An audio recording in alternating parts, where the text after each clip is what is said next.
Looks like it's streaming, yeah. Yes, yay. Okay. I think we're good.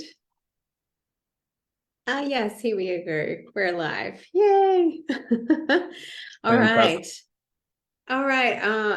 Oh my goodness. I'm so grateful and I'm so excited to be able to talk to you. I mean, every time I get to talk to you, Bruce, it's such an honor. And I'm really excited to chat to you today and to share you and your story and all the amazing things that you do with my community as well. So I just want to share a little bit about, so back in April last year, we met at the Usui 2022 centenary celebrations, which was absolutely amazing. And I just remember from the first moment that I met you, I just thought, oh, I just gelled with you so, and everything that you were saying, I was like, you're so on my wavelength. And it was just incredible to meet you over there. And I knew straight away that I wanted to learn Reiki with you as well. So it was,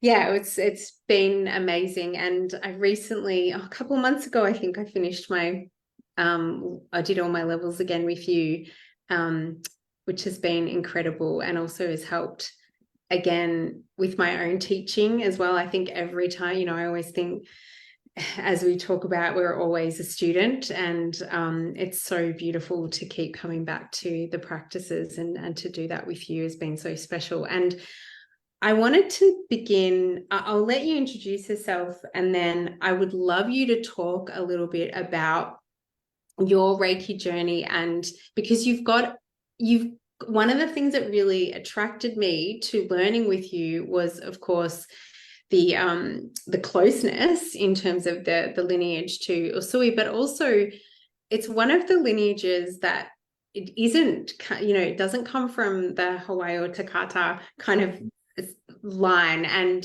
I would love you to talk about that as well. I think that'll be a great interest to a lot of the Reiki students in this community, but also we have teachers as well in the community. And I know we're always wondering about what the lineages are and the differences and all of that stuff too. So yeah, I'll hand over to you. Well, thank you, Loretta, for that very kind intro. I really appreciate it. And yes, indeed, it was such an amazing encounter. I'd say chance encounter because these encounters are never chance, right? It was very beautiful to meet you in Osaka and then continue as we have over the past year. So it's been a beautiful journey, and I know that that journey will continue. We are always lifelong students, right, with Reiki, and I think, well, with everything in general, but Reiki in particular, as we commit to a life of learning, as I have, I know you have as well, then we, at least me, I'm always humbled by recognizing what I still have to learn about the practice, right? And so if I look back over my journey with Reiki, I think it resonates with most people's journey. I remember it was here in Hong Kong, where I'm at now, where I really started to pick it back up again. And it was a lot of Western lineage. It was a lot of uh, external or tangential practices of Reiki. And they can be kind of seductive. They can be kind of alluring because there's a lot of big words and a lot of big experiences that are usually promised in these things, like angel Reiki or gold Reiki or whatever it might be. A lot of these things, and people say you can channel and you can do all these, things, and they can be very alluring. And they do happen, of course. But what I love about Usui Reiki Ryoho and what my journey with Reiki really helped me to understand is as we go down a lot of these practices that are based in experience or like uh, in the tangible or in the mind, like in the doing of Reiki, as we go down those experiences, inevitably and always, at some point, they will become a dead end because all of those experiences are in our mind. And so the last step is to try to quiet the mind. When we were together in Osaka, I think Doi Sensei said this in his speech, but they were talking about this idea of Ansen Ritsume, which is a still mind and a quiet body. And to me, this is the reason why I practice Usui Reiki Ryoho. because it demands that we try or we strive to let go of all forms of attachment, full stop, even to Usui Reiki Ryoho, even to Usui Sensei, even to my teacher, Inamoto Sensei, and to his teachers.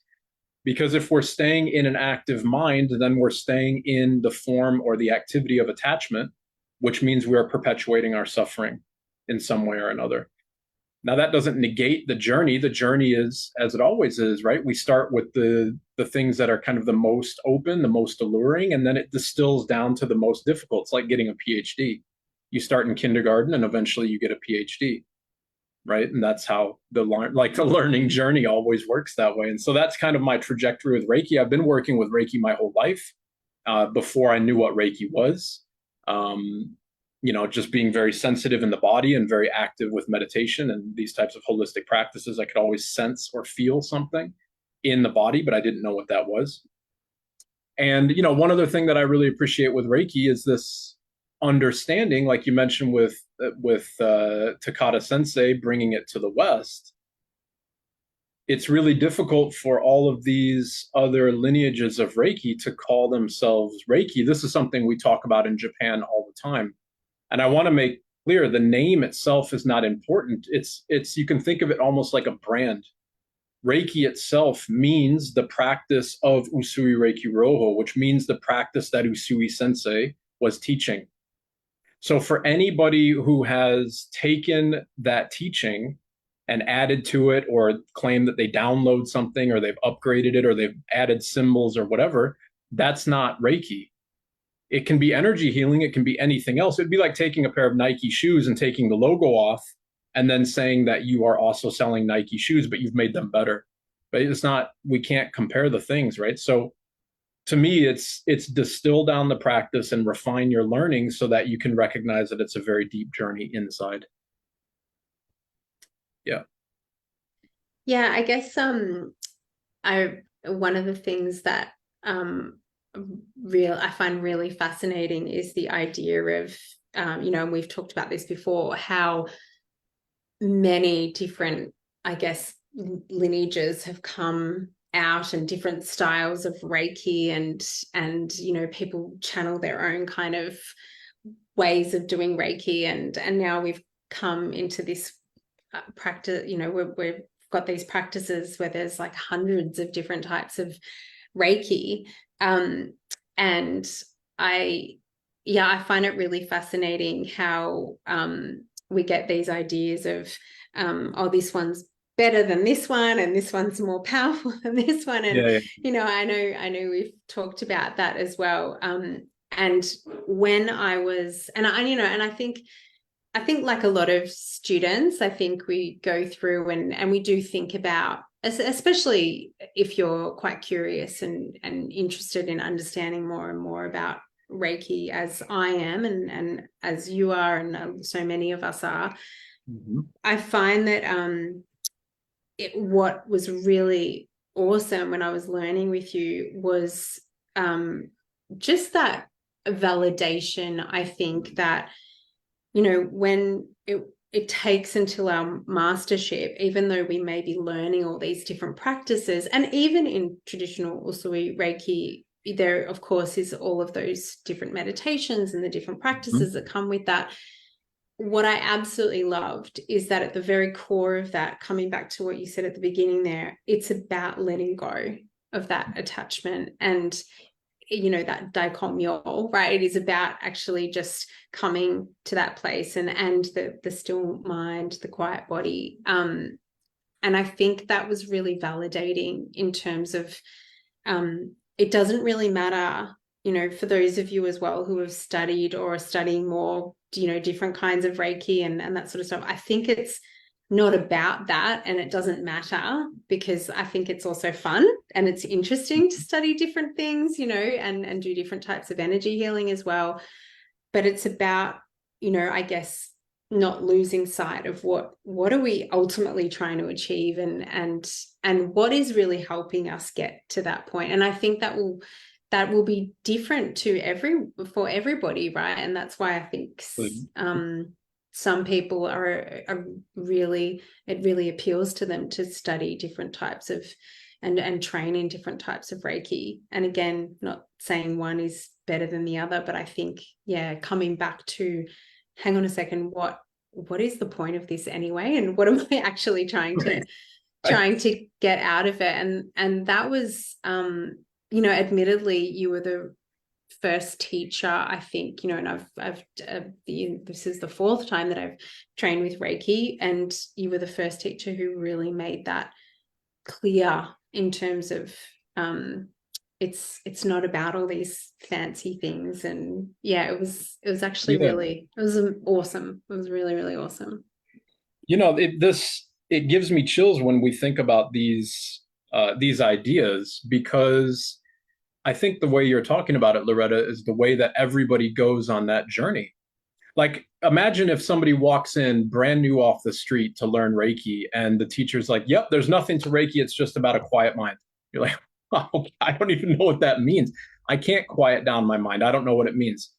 It's a lot more alluring or comforting to somebody that's going to be like, we're going to do all of these things, and it's going to be all of these experiences that you can give yourself guideposts and like their victories, because they are real victories, because you're learning how to go inside for the first time. Here's the caveat to this, to all the practices. It doesn't matter what Reiki you're doing or anything that you're doing, right? The question, it's actually quite beautiful. I was talking about it last time I was here in Hong Kong with a nun, a Buddhist nun, and we were talking about Reiki and how it is, she was interested in it, and I was interested into what she experiences when she's chanting and these types of things, like in their practice. And she was like, when I feel something in my body, I have to always ask, but what is feeling that thing? A pain or an emotion or whatever. What is it? What is it? What is it? And she was saying that she would say that question to herself repeatedly until the thing that felt the sensation, so let's say the body, loses its meaning. And I think this is really important with Reiki, because there's tenets in Reiki that seem to get very quickly overlooked or forgotten. First off, that Reiki is the energy of the entire universe, right? So if you don't need to call it Reiki, you can call it universal energy or whatever. It's the same exact energy. So when you channel something like Kuan Yin, the divine feminine goddess of mercy, or whatever it might be, you're channeling a part of the energy of the universe. So it's still within this kind of bubble of the universe. It's still part and parcel of the universe. And you are part and parcel of the universe. So when we understand Dai Komyo, meaning the energy of the true nature of the energy of the universe, then you and Kuan Yin and me and all of your students and everybody at that conference, we are all part of that exact same energy. And so if we remember that when we're doing our work with Reiki, then I can't possibly heal somebody else, because the person on the table is me. It's a reflection of me. We're a reflection of the same energy. And I think this is how it gets forgotten so quickly. Like, I can't do something to somebody on the table because they are part and parcel or just a simple reflection of what I'm working on myself. So therefore, if I'm still in quiet in my mind and body, then the person on the table will also be hopefully more still and quiet, which will mean they have the opportunity to let go of the things that they're holding on to. That's how the healing works. And remember, we do this healing every night when we go to sleep. When we let go of the story of the self, the body's like, thank God Bruce finally got out of the way. Now we can heal. Like, it's been a long day. Let's get to work. Right? It's all Dai Komyo, and it's all the energy of the universe. I love that. And I think that's something to always come back to as practitioners as well, because one of the things I know so many of us practitioners really struggle with is this idea of, oh, I need to fix this person, or they're coming to see me and they have this sense of responsibility that, you know, I need to heal them. And I know, flipping that to the client side, I've definitely been that client who has gone to see practitioners, or whether they're, you know, doesn't matter what kind of practice or, you know, healing modality it was, or therapy. I have definitely been that person who has sat in that chair and said to myself, oh, I hope this person, this practitioner fixes me or can heal me today. Yep. So I think remembering that as practitioners, that really we are the same. This person is a reflection. We're all connected. And if I can remember and focus on me, I can also help. That is all I need to do to help this person. Right. Yeah. And to be able to hold space for them. Yeah. I just So answered refreshing. yeah, I mean, and it's so much easier that way, right? Like I just replied to something on Facebook, and it'll land when it lands, and it hits people when they need to see it. But the question was like, I get so drained, and I feel all this stuff from my clients when I do sessions, and everybody was like, make bubbles of energy and cut cords and do all these things to protect yourself. But I'm like, but if your mind's quiet, then what do you have to protect yourself from? Because all of the stuff that you would think you need to cut from is here. It's in your mind. It's only in your mind. So, you might have somebody on the table who is, let's just say, really, really anxious. They're really stressed. They're burnt out. So they're a ball of nerves when they're coming on your table. I can say that from history, because when I went through my whole health journey, which I think you've seen and I'm sure you know about, I was that ball of nerves on the table. And I remember when people would, they would work on me on the session. I love getting Reiki sessions, of course. And back in the day when I was really wound up and really full of anxiety and health anxiety and everything, if I would close my eyes, that was uncomfortable. And then when people would put their hands on me, I would immediately be in like, why is Loretta touching there? Do I have a problem? Did the tumor spread? Is there, like what's going, like just like chaos in my mind. So the last thing that I would want to hear is somebody to say, oh, I felt something there, but I cut the cord, or I removed it with psychic surgery, or I did all these things for you. So now it's balanced and it's open and it's whatever. The idea of it being balanced and open and gone, I'm just using myself as an example and very real examples. That's irrelevant. The point is you touched something and you said there was something there. So now I'm in total panic. I'm in total panic mode, regardless of what comes next. All I'm thinking about now, I'm dwelling on that one thing. Imagine the difference if the person had just been neutral. Then it would have allowed me to face that anxiety. I would have been able to feel in their hands the neutrality of the touch and of the person. And I would fall into that neutrality, which means I'm moving away from my chaos, right? If somebody is going in with an idea of, I'm going to do this to you, then there's no neutrality in the touch. There's an act of doing, which means I'm just going to be held in my chaos for probably too long, probably for more than I can handle. It's like a little kid throwing a temper tantrum. If they run to you as a parent, you don't tell them what to do. You don't tell them what they should have done. You simply give them a hug neutrally and they calm down, right? It's the same with our healing. It's the same with the process. Yeah, it's so true. I think, it comes back to I always think about that, the precept of let go of anger, and always remembering that, the opposite to anger, for fear, is love, right? Is that Reiki is holding us, in that stillness. And I always think about that whenever there's that chaos. It's like, what is the thing that's gonna help through that? Yeah. And what's the thing that always, in every circumstance, what always helps? Neutral support, right? Neutral support doesn't mean detached. It means loving support. It means that you're fully there for the person. But to be fully, fully, fully present for somebody, you have to be fully neutral. You know what I mean? Like if you're on the table, you're immediately in a vulnerable position. If you've come to see somebody for Reiki, you're probably in a vulnerable position. You probably need something. You probably are worried. Maybe you need healing, whatever it might be, whatever brought you there. So if I had intentions on doing something, or if my energy wasn't neutral as I hope it can be anyways, that would be picked up by the person on the table. They would feel, just like when you give somebody a hug, you can feel, or when you get in somebody's proximity, you can feel what their energy is like. Everybody knows, you know what I mean? Like everybody has experienced that. So we want to be as neutral as possible, which means we are there fully. And if we're neutral, it means that anger, which is the toxic masculine emotion, and worry, which is the toxic feminine emotion, it means that the first two precepts are automatically satisfied. So what are we existing in? Neutral support, where gratitude, kindness, love, and honesty, right? It's a beautiful balance with the precepts. Like anger and worry are the two toxic aspects of our dualistic body.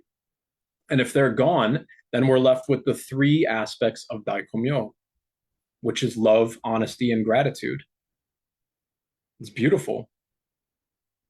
Yeah, again, I think just such a simplistic reminder for practitioners, or caregivers of any sort, right? Anyone who's holding space for others, as we do as partners, as parents, as whatever. Mm. But I think that's a really beautiful just reminder again, is how it's also just again letting go of that sense of responsibility that we have to have any answers or offer advice or anything like that. It's really just about how can we be still, be present, and that Right. is, yeah, and neutral. As you said, it's the most beautiful way to be able to hold space for people. Yeah. What's that saying? If you love something, set it free, right? So that means if you love something, be neutral so that it can leave. You're not attaching to it. And I think, this is the thing. It's why everybody I know from all of my journey with healing that the biggest fear that we have is the fear of the unknown. So I know back in the day that it was like, if I face myself, if I go in, there's so much anxiety there's so much chaos that it's going to be really scary, and I don't want to do that. Future or present Bruce, looking back on that Bruce, is like, there's nothing to worry about because there's nothing there. It's all fake. There's literally nothing there. But that's an impossible task to sometimes recognize, and that's the case for everybody. But we just have to trust, and we know that there's nothing there. And when we overcome that and we find that stillness inside the self, then I think there's an opportunity to laugh and smile on it and be like, oh, really? That's it? That's all that I was? That was nothing. That was so silly. Like you can flick it away like a grain of sand. But getting there can be very difficult for sure. And I think that's coming back to all of the practices that we learn, the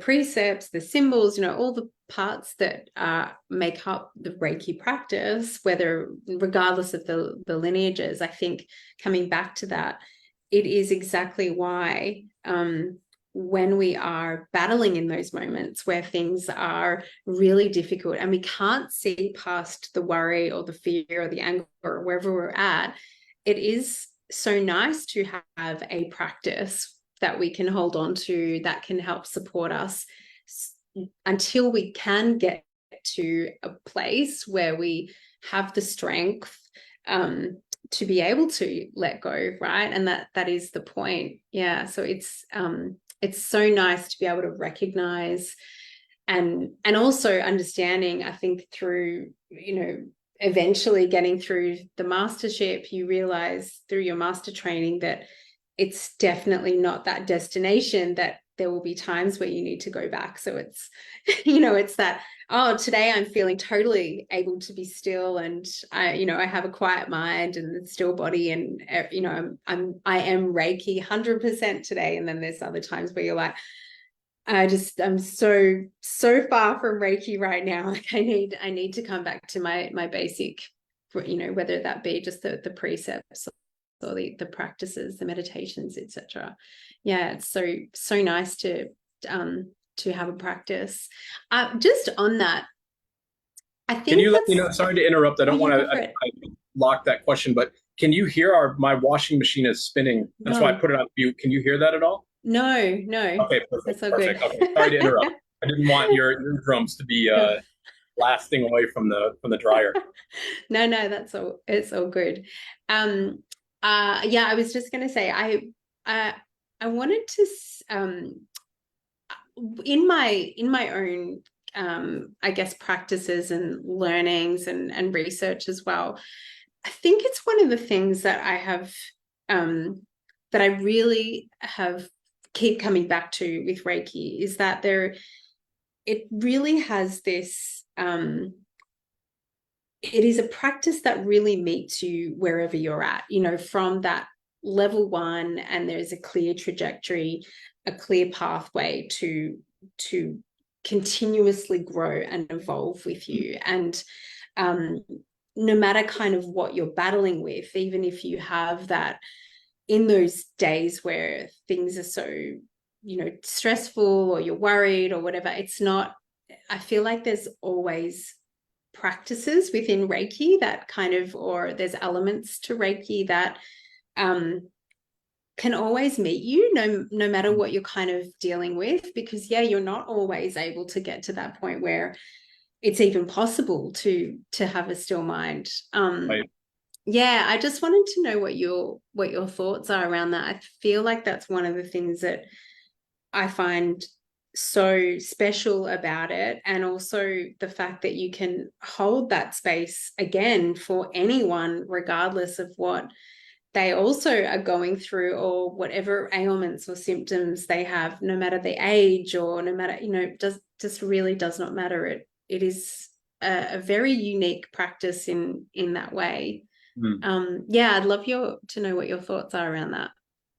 I mean, I think you've summed it up beautifully. The journey of Reiki is so beautifully divided into these different stages. And so I'll use the example of somebody who has never heard of this before. They've never heard of the practice before. And if we go into Shoden, the initial teachings of Reiki, of Usui Reiki Ryoho anyways, we're not learning any symbols. We're not learning how to practice on others. We're not doing anything but simply learning how to turn into the self.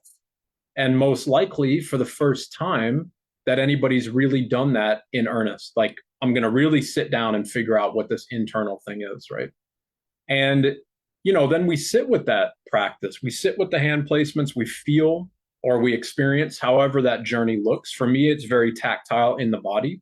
For other people, it might be visual, it might be auditory, it might be whatever, however we experience it.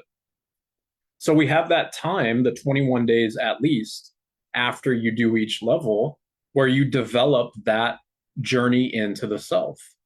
And so this person who's right off the street, if they do their work honestly and they sit down every day and practice, then by 21 days of practice, things should start to be getting a little bit different, right? It should be like, wait a second, there's a lot of turbulence down below. There's a lot of me that I haven't looked at in my whole life. There's a lot about the skeletons in my closet, you know, things that I'm pushing away that I thought I wouldn't ever look at.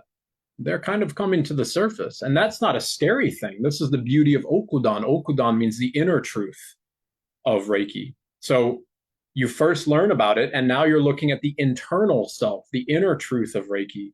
This is where we learn the symbols. And when we learn the symbols, they're always taught, almost always taught, unless you go to Japan and you learn in the proper Japanese Reiki, they're always taught on the external. Like chokure is something that I'm going to do to change the external environment. But the external environment is just a representation of your internal state. That's it. So the symbols in Japan are put in the body, right?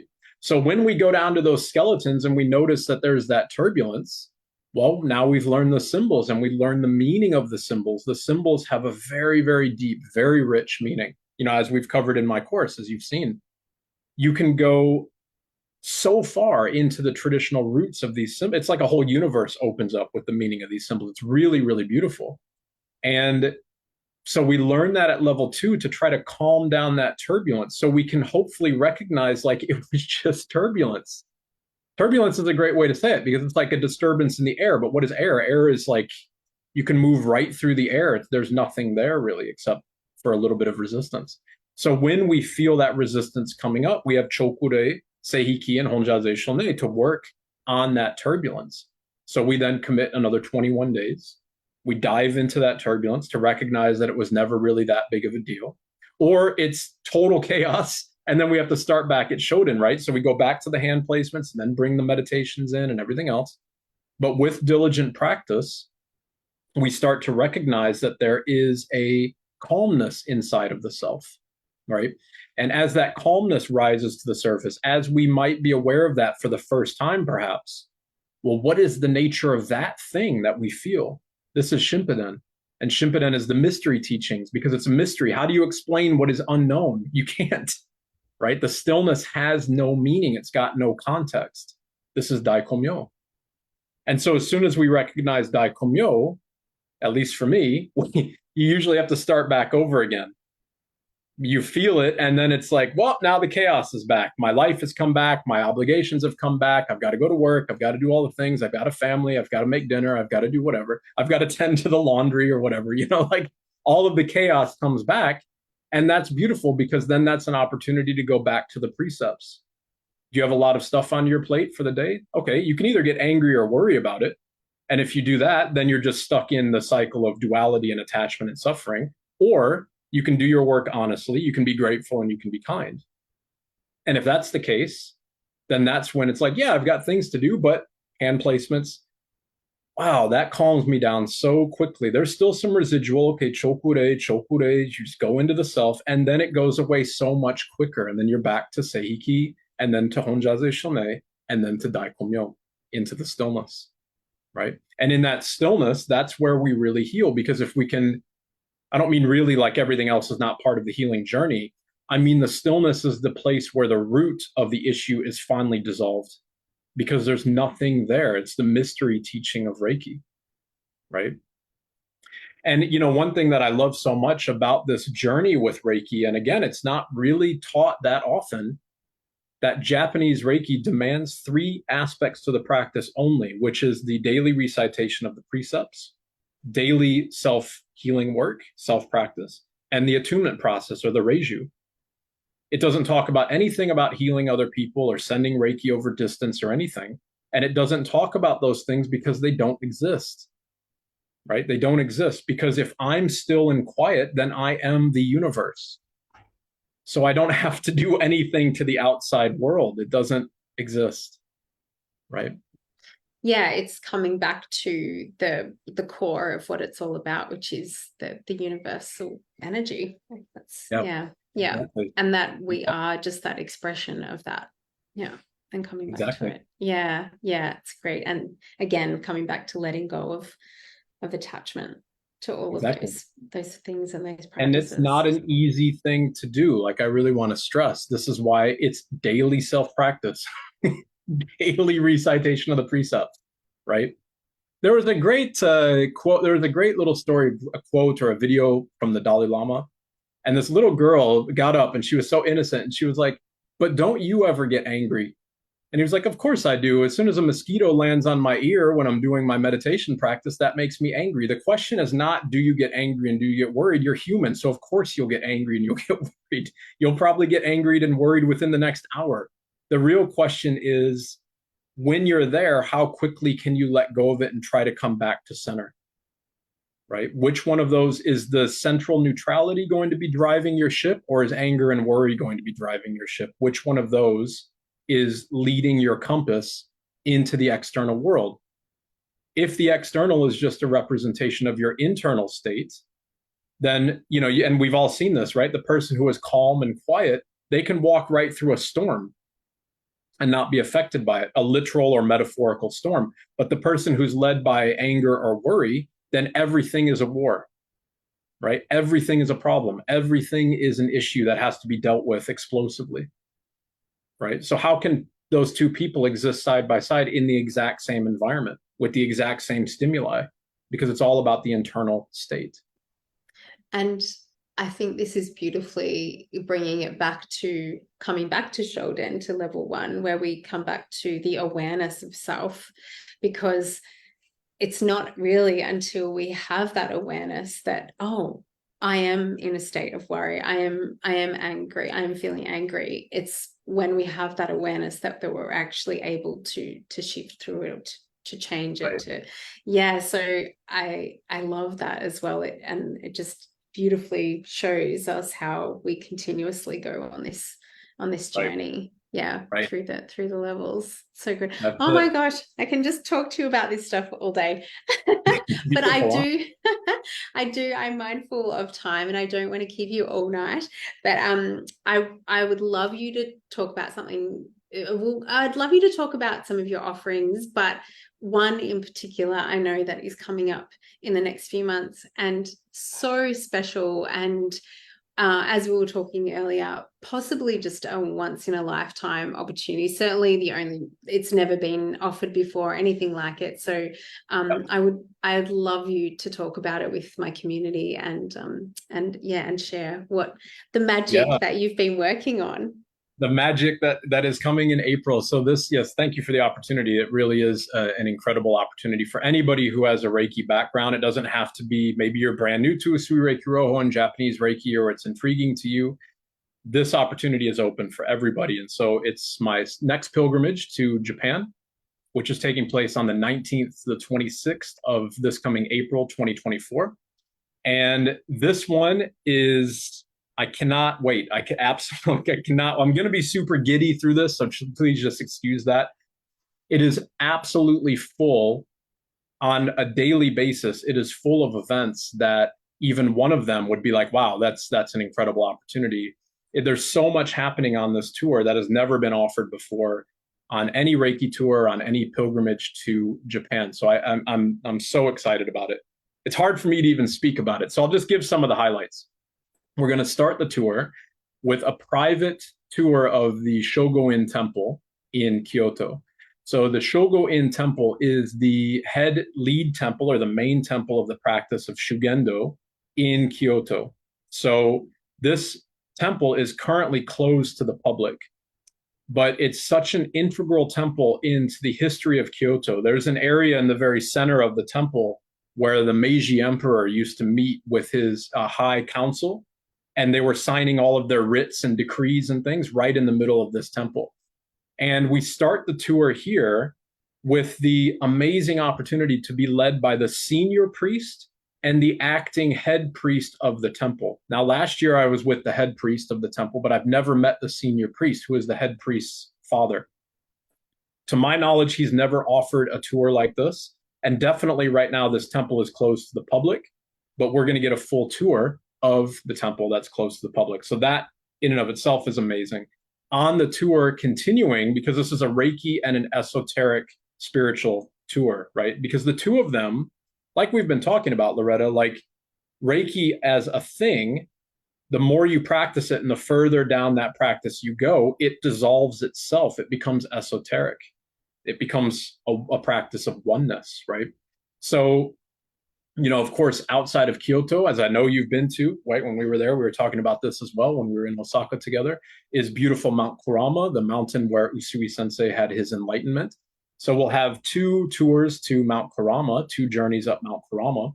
I will be leading one as an intro to the mountain. We'll be doing Reiki attunements and Reiki discussions at Usui Gongen, and where all of the temples and everything that Usui Sensei himself witnessed and sought out as he was doing his austerity. We'll be doing that on the first visit. And on the second visit, we have a private audience with the head priest of Kurama Temple. This is something that has never been offered before. So it's like, if you want to learn Reiki, if you want to learn why Usui Sensei came to Mount Kurama, then who better to learn it from than from the head priest of this temple, so that we can learn and understand why this mountain that has this crazy history, this beautiful history of separating away from mainland Buddhism, and it became like a sect, like a small breakaway sect of Buddhism. Why did it do that? And why did Usui Sensei seek that out to find his Reiki enlightenment? So who better to learn that from than the head priest? And in addition to meeting with the head priest, again, something that's never been offered, and I can't promise that I'll be able to offer it in the future, mind you, we're also going to have a private tour of Kurama Temple. And we'll be able to go in areas that are off limits to the public, that have never been visited on tours like this. So that is amazing. That's completely incredible. I can't wait. As a Reiki practitioner, this is like, what? This is incredible. And in addition to that, we will have an opportunity to meet a senior Ajari, which is a teacher monk, or like a scholar monk on Mount Hiei. So Mount Hiei is arguably the most holy mountain in all of Japan. It's where Pure Land Buddhism is from. The Enrakuji temple complex on the mountain itself is like the seat of Japanese Buddhism. And there's this amazing practice of human endurance and austerity that is practiced on the mountain called the Kaihogyo. And the Kaihogyo is this, I could talk about it for hours. I'll just try to distill it down. It's completely, from a human perspective, it's mind bending. The mountain itself is something like 80 kilometers in circumference. And these monks who they go out to practice this Kaihogyo, they aim to run around the mountain 1,000 times within 3 years.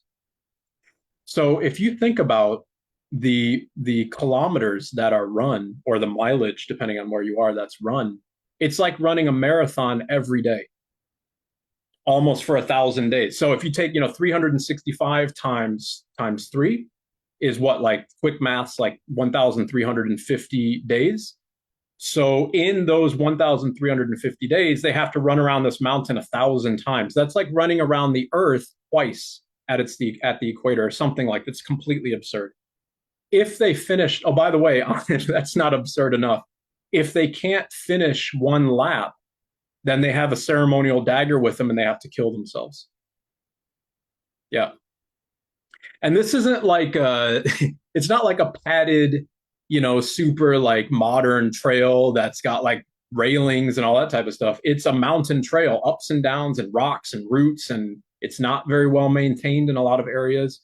The marathon monks that are practicing the Kaihogyo, they wear these like grass slippers and these very specific outfits, and they have to stop at all these temples and everything.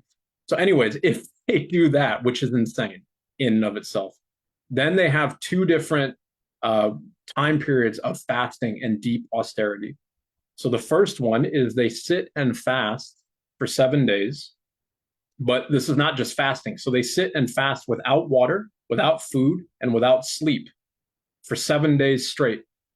And in that time, they're praying to a deity, which we are going to learn a huge amount about, which is also very, very central to Reiki, who is Fudo Myo. Fudo Myo, and I think you might remember from your time in Japan, Fudo is the wisdom king. It's the ability to burn the internal environment, to clean the self, right? So they sit and they pray over 7 days straight without any sleep. I'm still jet lagged from coming to Hong Kong. I just got here yesterday. And that's me like, oh, I didn't have 30 hours of proper sleep. Boo hoo. These people don't have 7 days of proper sleep, right? It's insane. No water. If you don't have water for 3 days, you die. Somehow they go 7 days without water. So that's the first step. Then the second one, they take a little bit of time to recover after that. And then they do it again. But this time now they're seated right in front of a fire. And so as close as I am to the computer, I'm probably 60 centimeters or so from the screen. That's about how close they are seated to a fire that's burning nonstop in front of them for another 7 days. No water, no food, no sleep, constantly chanting to Fudo Myo, right? And they're throwing these prayer sticks into the fire, which is a ceremony called the Goma. So it's a purifying ceremony. And the idea is that they go so close to death that they become Fudo Myo. They're in the fire the whole time. So if you imagine, and for those of you who are listening, if this is resonating with you, then you already know how like this is insane, like what they do. The opportunity to witness somebody who has done this or to be in their presence is very rare in Japan, because anybody who completes the Kaihogyo, if they do complete it, a lot of people die when they do it. And that's part of the journey. It's like we have to face death in order to purify ourselves, right? So the ones who do complete the entire Kaihogyo are revered as living deities and living representations of Fudo Myo, right? So they're revered as a living god in Japanese society. And in this tour, we are going to be having a private audience and most likely a private Goma ceremony with an individual who has done this exact Kaihogyo, this exact event, and is revered as a living god. So who better to learn all of this practice and this history and this rich tapestry of esoteric Buddhism than from somebody who has gone through the whole thing, right? Who has actually lived it their whole life. And not only that, but in this audience, it's never been offered, right? But in this audience, we're going to be meeting in a small temple that is adjacent to the Enrakuji complex. And I have my suspicions about which temple it is. I'm not going to say, but I've got my suspicions. But imagine being in a private temple deep in the mountainside of Mount Hiei, the most sacred mountain in all of Japan in many ways, and taking a private audience with somebody revered as a living deity where we are able to sit and learn from them and then have a private goma ceremony with them leading it. It's completely incredible. So those three things by themselves, each one of those is like, well, this has never been offered. That's amazing. On top of that, we have a 3 day and 2 nights rural homestay, a rural Japanese homestay in the deep Kurama Mountain wilderness. So we're going to be back behind Kurama Mountain, and we are going to be led on most likely the same trail or a very similar trail that Usui Sensei would have walked. So one night we'll be there with the full moon, and we are going to be led by the Yamabushi, the marathon mountain, not the marathon monks, excuse me, the mountain monks who are practicing Shugendo. So these are the ones you remember, Loretta, remember when we were at in Osaka and the opening music ceremony was led by an individual named Hiroki Okano. And he had a guy playing the drums and somebody blowing a big conch shell. So Hiroki is going to be joining us on this tour. He's going to be there. He's going to be giving a private concert for us with a private goma ceremony that we're going to be having in the deep Kurama wilderness. But on top of that, if you remember the individuals, the Yamabushi who were there, Hiroki-san is a Yamabushi as well, when they were blowing those big conch shells to open the ceremony in Osaka, the 100th anniversary ceremony, right? So imagine being in deep Kurama on a full moon night, walking the same trails that Usui Sensei has walked, or very well likely walked, on his way to his practice of austerity on the mountain, being led by the light of the moon and the sound of the conch shells being blown by the Yamabushi as we pass all the mountain shrines in the deep wilderness of Kurama, which is arguably one of the most sacred places outside of Mount Hiei in all of Japan. So everywhere in this area, there's all these scriptural burial mounds. So the monks would go back in the day, 100 to 500 years ago, they were going into this area of deep Kurama, and they were writing down the Lotus Sutra, and they were, hiding like items of spiritual importance. They were burying them because the Meiji Emperor, as the cultural landscape in Japan went from one of being spiritual to one of being more authoritarian in the world wars, right? World War I and II. In that time frame, a lot of the esoteric practices like Reiki, this is why Takata Sensei had to bring Reiki to the West like this, right? Those things were being destroyed. So these monks, in order to preserve the heritage of things like esoteric Buddhism, they were writing all of this stuff down and burying it back where we're going to be walking with the Yamabushi and where we're going to be staying. And we're going to be joined by very special guests like Hiroki Okano and all of these other people. The Yamabushi that are guiding us on that night, for instance, are going to be the head priest from Shogo-in Temple and some of the Yamabushi practitioners from Mount Hiei and from the Kyoto area. So, these are just some of the events that are going to be happening. Like I said, every day is going to be something like, wow, that's just out of this world. It's taken a lot of organization and a lot of effort to put this together. And, I don't like using these type of terms like once in a lifetime or whatever, because it can sound like a gimmick. But here, the head priests of Mount Kurama, the senior Ajari that we are going to be meeting, they have never done this before. And I have no guarantees that they will continue to do this. They're old people as well, right? So it might become too tiring for them. It might be something that, we're just not going to continue to do that. I hope we can. I hope I can offer this tour many, many times in the future as well. But it's here and it's right now. And there's no opportunity like the present, right? Oh my goodness. That is seriously incredible, just to be able to do all of that in the one tour is tour, yeah. Amazing. Yeah. It's just, and there's tons more. That's just some of the highlights. Like there's other things. I mean, you have to look at the full itinerary, which you can see on the tour landing page, but it's on a daily basis. It's things that are just out of this world. Yeah. Ah, so special. And I mean, just being in Mount Kurama last year it was just one of the highlights of my entire life. Like the Yeah. experience was, I'll never ever forget it. And so I can't imagine what this tour would be like if, just those couple of times that I went to Kurama or anything to go by. But I oh remember wow, when amazing. you came back, and I was like, just what was the question? And we had some like a low in the conference, and you were like, Karama or the conference? We are like, Karama, go to Karama. And you came back, and I ran over to you. I was like, Loretta, how was it? Did you love it? Like, it's amazing, right? And you were like, Karama. And no words, no No words. words. You can't experience it until you're there. Like it's, you Yeah. know, and I don't know. I've been there so many times, and every time I go to Kyoto for practice, it's right to Karama. Like, what am I going to experience? What am I going to understand about myself and about the practice? Yet again, it is simply a magical place.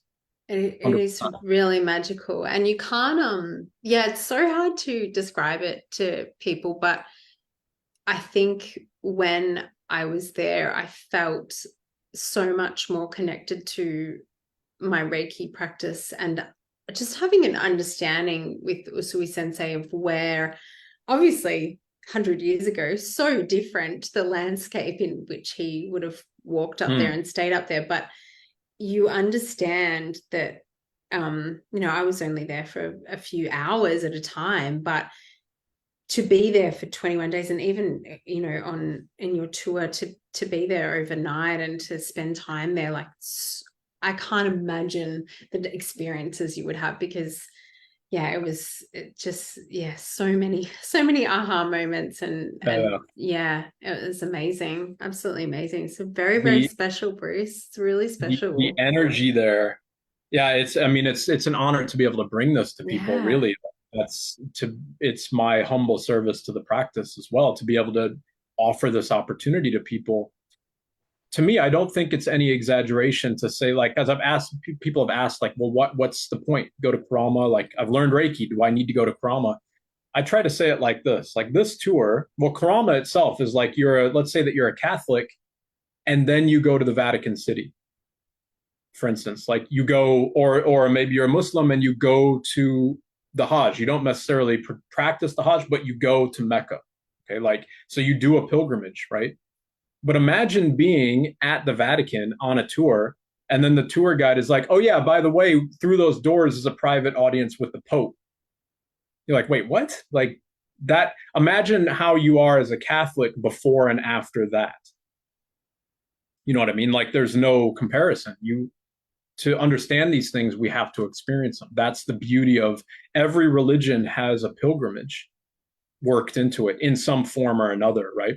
Any of them, even if it's small Aboriginal, religions, or if it's, shamanic traditions, it's still like the pilgrimages go there to find yourself, right? So go into wilderness, go to that temple complex, go to this place, learn from that person so that you can really understand this practice and then you can integrate it into yourself, right?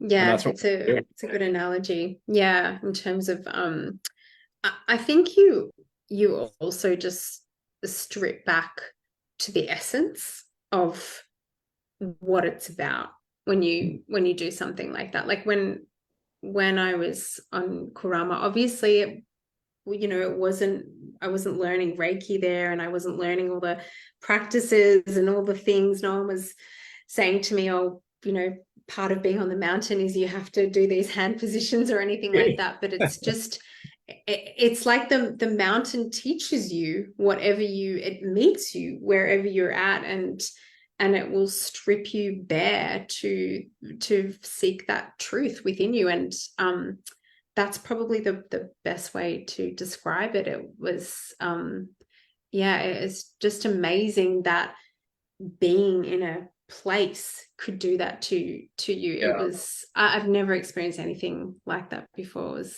absolutely amazing. Yeah. How you describe it Yeah. gives me chills.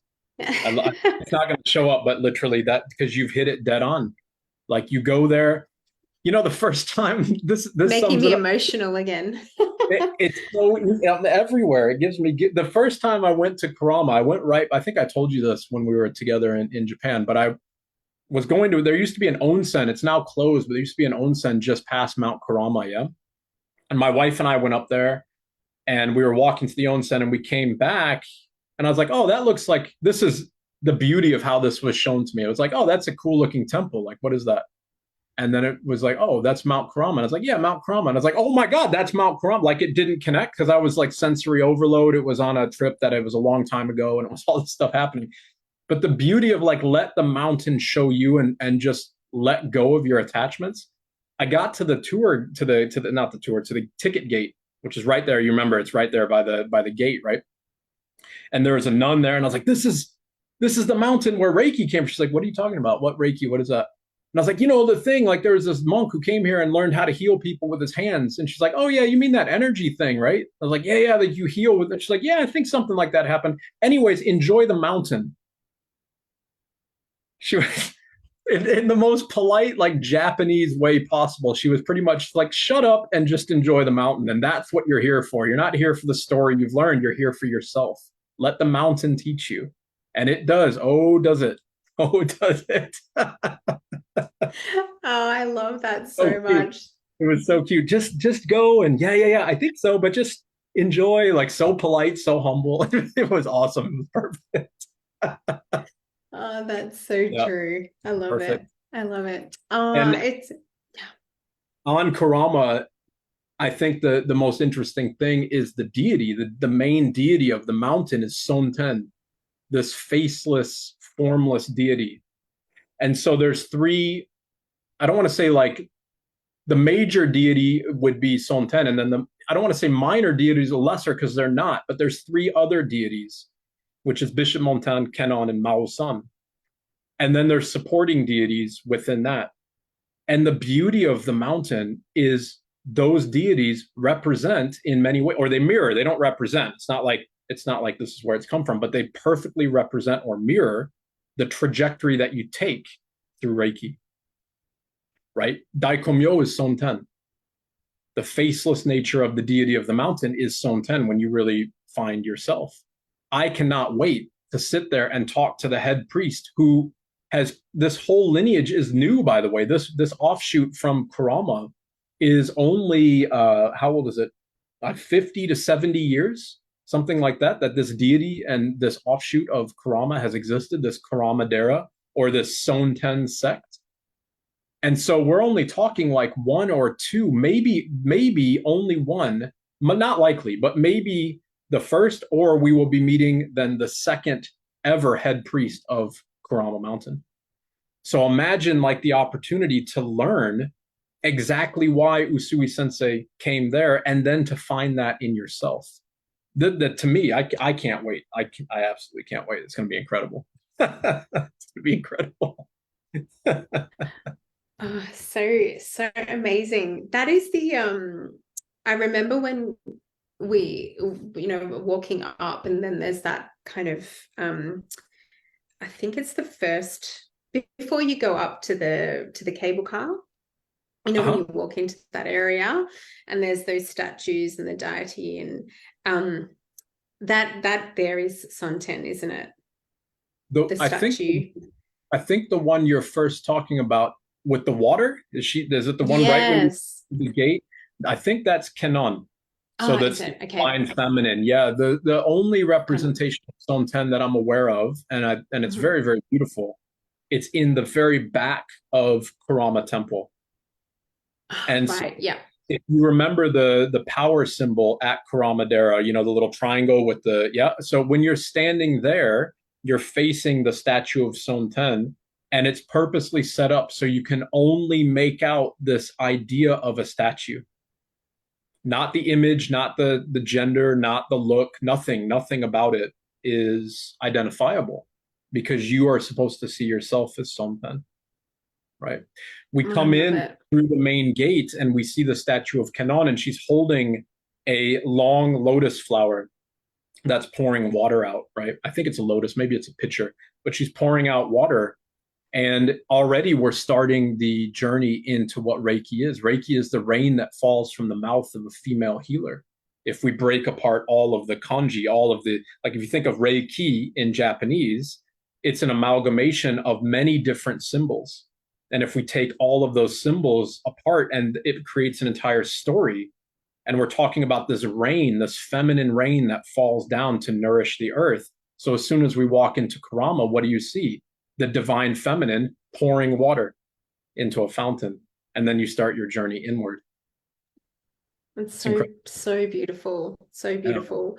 Um, I wanted to just share with everyone as well, if they're interested in understanding more about Mount Kurama, Bruce, you have an incredible YouTube video, which I remember watching last. I think you did you do the talk last year? I think you did it. I remember watching live. Might have been, time flies. Might have I been, know. yeah. Wow. Yeah. Yeah. And you spoke a lot about the different deities in Mount Kurama, and went into great detail. So yeah, if anyone, actually, I will just say, if for any of you to follow Bruce on YouTube, because you have so many incredible videos on there, and also in your Facebook group as well. It's such a beautiful group with different Reiki practitioners and teachers from around the world. So it's Oh, very it's a kind of you. really great resource as well. Yeah. Thank Yeah. I'm happy to share links with those, to you or to that direct video, or if you want to put them up into the maybe the description of this video, or I don't know what's the easiest thing there, but we can sort that out. Yeah, I'll add it to the I'll add your YouTube channel to the video as well. No, Yeah, thank you. it's really good. Yeah. Yeah, well, I mean, all of this thing that we practice is, how do I want to say this? When we die, like this is a practice as kind of a meditation towards death. It's a practice to make every waking moment that we have alive to be as rich as possible, right? Because the anger and the worry, they keep us away from the richness and the love and the vibrancy of this life. And if we live a life that is increasingly more free of anger and worry, then when we have our last breath, what difference does it make? Right? We can simply transition into Daikomyo, as we are going to do anyway. This isn't up to debate. We're going to do that anyway. So if there's a practice that can make every aspect of our life increasingly more harmonious and more loving and more neutral, then to me, that's a beautiful thing to dedicate. I'm not saying you have to be a Reiki practitioner, but it's a beautiful thing to put into the fabric of your daily existence, because that means everything else will be that much easier and that much more in resonance. And I'm always reminded that as a Westerner, with our busyness in our lives and all that type of stuff and our commitment to those things, when I go to Karama and I see people who have dedicated their entire life to this practice, and their level of stillness and hospitality and kindness and lovingness and openness, it's like, oh my God, I've got some work to do. I'm like, it's next level stuff. It's so beautiful and so inspiring to see that, right? And it really does. It makes everything else in life, well, it doesn't, I can't say that it makes it easier, but if you worry less and you're less often angry, then it doesn't matter if things are easy or not, because you're not going to respond in ways that make things more difficult, right?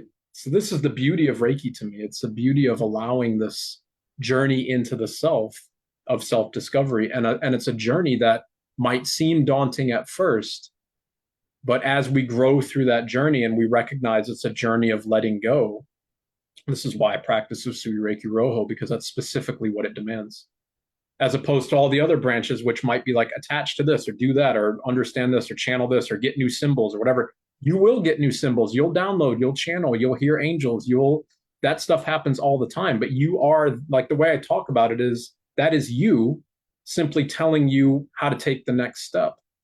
What I learn and download and all that type of stuff in my practice is for me.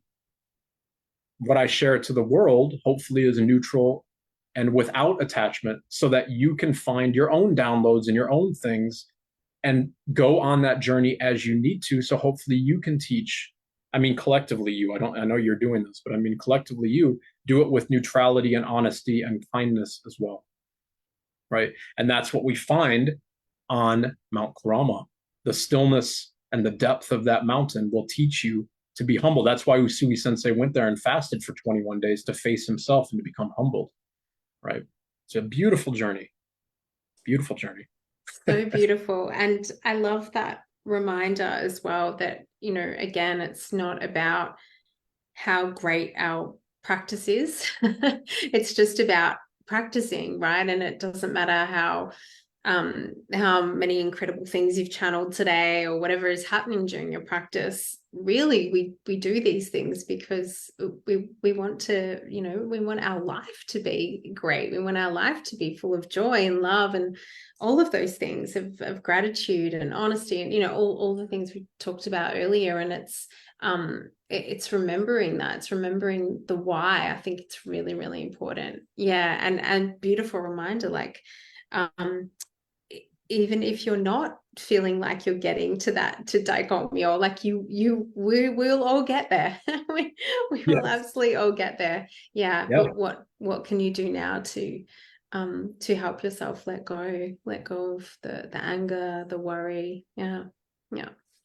I So think beautiful. people, if they're, if they're looking for a reason to study, like just imagine that. Just imagine a life that is a little bit more free of anger and a little bit more free of worry.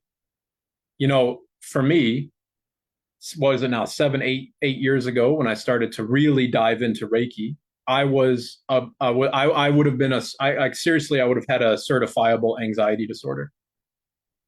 A full stop, 100%. I was an absolute mess. So at some point, the question was like, do I want to continue living like an absolute ball of nerves, which is going to kill me, which it almost did, which it led to my cancer. It led to high blood pressure. It led to me being overweight. It led to all of the things that come with being stressed and worried all the time, which I was all the time. I wasn't friendly to be around. Like, it was a train wreck. It was many train wrecks all happening at the same time. So do I want to continue living a life like that and have a certain fate and a guaranteed fate, which is going to come way quicker than it should? Or do I want to start trying my best to walk towards a life that's free of all of those things? You know? And the last straw was getting diagnosed with cancer. It was like, well, that's how much more do I need to hear? Right? Do I want to just give up and let all of this take my life and whoever knows, a couple years or whatever? No, less anger, less worry, day by day, day after day. And then eventually you get to a point. I surprise myself all the time. When I just came into Hong Kong, just the other day, my wife looked back to me. I was at immigration and I got stopped. And they were thumbing through my passport. And the guy was like, "When did you come into Europe?" And I was like, "Oh, I don't know. It's in the thing." And I could see her. She was like, "Oh my God, this is going to be," because 7 years ago, I would have been like, "Oh, what do you mean? What do you mean? When did I come into Europe? I don't know." And I was like, "I don't know. It's in the stamp. It's there." And she was like, "Man, you have changed 100%." And I'm not bragging. I'm just saying like this, why wouldn't we try to work towards that? And I hope that we continue to work towards that level of stillness and peace always, every day, try to get that better. And to me, Reiki is a beautiful practice for that. Yeah. Yeah. Yeah. Oh, so beautiful, Bruce. And I think a lot of us can relate to, sometimes we don't feel like it's that overnight shift or that change, but how great is it just looking back at your progress and just being able to celebrate that and Yeah. for somebody else who also loves you to be able to look at and celebrate that with you and it's so, yeah, it's really beautiful to be able to do that. Yeah. Yeah. It's incredible, Yeah. right? Makes it all We worth it. can. It makes it worth it, and we can have moments. I'm sure you can resonate. I mean, you probably had the same things. Like you can look back today versus when you started your practice, and there's probably an infinite number of reasons to celebrate that have been brought to you by the stillness of the practice. And now for me, it's like, well, that's my duty to the world, to my students, to everybody, is to help them navigate through that same turbulence and to find that same level of stillness, right? So that we can all celebrate together. That's the beauty of it. And we can dance in the beauty of this life. That's what it's all about, right? And being able All about. to shift in a collective way. Yeah, yeah. Yeah. Oh, so nice. Thank you Yeah. so much for talking with me tonight, and for taking the time out for my students as well. And yeah, it's been really beautiful, and I hope to get you back sometime and we can chat some Of more. course. And yeah, I absolutely love talking to you. Thank you so much, Always a pleasure, Bruce. Loretta. I love talking to you as well as always. Seriously. I'd be very happy to come back anytime. Amazing, amazing. Well, and enjoy the next few months as you prepare for the pilgrimage. And yeah, I will make sure I add all your details and the YouTube channel as well into the details here, in case anyone wants to ask you any questions as well. Get in touch with Sure. you, yeah, about any of your offerings as well, and especially the pilgrimage too. Thank I want you. to say just quickly on the pilgrimage, the Yeah. early bird for that ends on the 31st of this month. So we've got about 8 days left. If you're watching, this is the 23rd as we're recording this. So there's just over a week left of the early bird, and that's a pretty decent savings. So, and the trip is very, very strictly limited to 20 people, right? Because we don't have a lot of space in Deep Karama. Like these rural homestays are very, very limited in the space, and also limited so that we can have a very unique and authentic experience for everybody who is going to be there. So only 20 people, and people are already signing up. And as that early bird draws closer, those spots are going to fill up quickly. So if you're on the fence or whatever, and you have questions, you can reach out anytime. But there we go. There's the details. Amazing. Thank you so, so much. Pleasure. And I'll speak to you very soon. All right, Loretta. Thank you so much. Be well, In Gassho, as always, and I'll talk to you Sure. soon. Good night. Good night.